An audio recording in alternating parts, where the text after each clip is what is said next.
Kailangan kong patayin mo si Lorenzo. Patayin si Uribe? Madali lang yun. Baliw ka naman talaga? Sabi na hinaan mo ang boses mo, hinaan mo ang boses mo. Makinig kang mabuti. Pag ginawa mo yun, habang buhay akong tatanong ng utang na loob sa'yo. Pero napakalaking kabaliw, walang pinagagawa mo sa akin.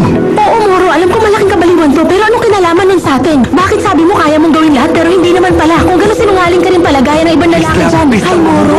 Talaga? Pero puro ka naman salita eh. Sabi mo, baliw na baliw ka sa akin, pero wala ka namang ginagawa dyan. Ano ba? Pero hindi ako Alam ko, mamamatay hindi ka mamamatay tao. Hindi sa problema yun, madali lang kumuha nun. Madali lang yun.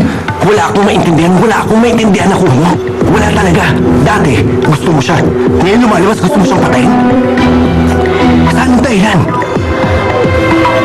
Sasabihin ko na sa iyo ang lahat. Sige, please lang. Hindi pera ang habol ko sa lalaking yun. Eh ano? Nagbigti si Inay dahil sa kagagawa ni Lorenzo. Naintindihan mo na ba? Sagad sa buto ang galit. Ko alam na may ganun. Ngayon ko lang nalaman ng Hindi mo naman kailangan malaman. Na-in-love kasi si Lorenzo. Typical sa mayamang lalaki. Oh. Sinilaw si Inay sa bahay, sa kotse. Tapos bigla na lang naglaho. Sorry, akala ko kasi... Okay lang yun, Moro. Magtiwala ka sa akin. Akala mo gusto ko talaga yung matanda? Hindi mo nga siguro gustong itsura niya. Pero sa mundo niya, nakukuha mo ibig kong sabihin. Sa yaman, kapangyarihan. Kung gagawin ko ba to, magiging tayo ba talaga ulit? Gaya ng dati. Baliw ka talaga, no? Hindi. Baliw ka. Paano mo naisip patayin si Uribe?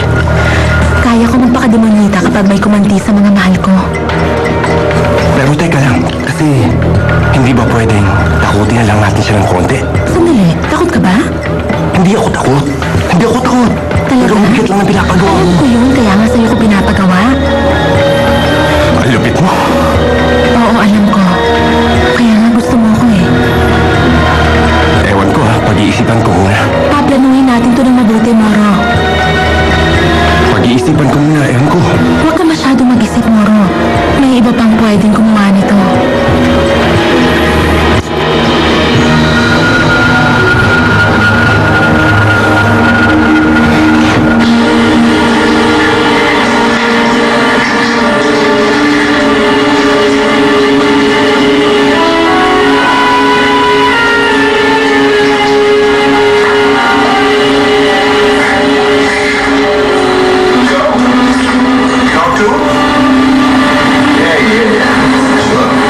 Sasagot ka, Medina. Sasagot ka.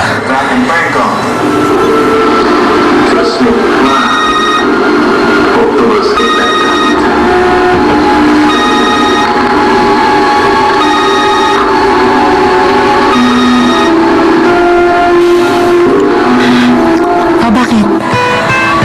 Sasabihin ko lang na okay na ako, na okay na lahat. Pagaling na ako. Ilang beses ka pala tumawag. I'm sure worried ka sa akin, no? Bakit nga?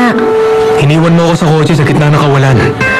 Siyempre, gitna nga kasi ng kawalan ng lugar ko, hindi ba? Pwede ko namatay doon. Nandun ang daddy mo para siguruhin okay ka. Kaya ka umalis. Ayoko madagdagan ng problema. Pero wala ka na sa company. Ibababa ko na to. Ang sarap ng huling kiss natin. Iniisip mo pa rin talaga may nararamdaman ako para sa'yo, no? Sigurado akong tama ako. Nagkukunwari ka lang manid pero malambot ang puso mo. Hindi ko alam ang sinasabi mo. Sa kapatid mo. Iba ka pagkasama mo siya. Alam mo, gustong gusto ko yun. Huwag mong gamitin ang kapatid ko. Ang isang babaeng may kakayahang maging malambot. Hindi kaya i-resist ang lalaki. Pwede, pero sasabihin ko na sa'yo, hindi sa'yo ako nagkakaganon. In love ka ba sa ibang lalaki? Renata? Oo, in love ako sa ibang lalaki. Tulog na ako, bye.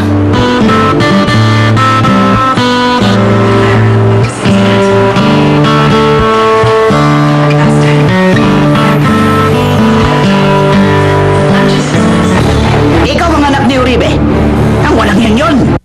Ang programang ito inihatid sa inyo ng Pantene Total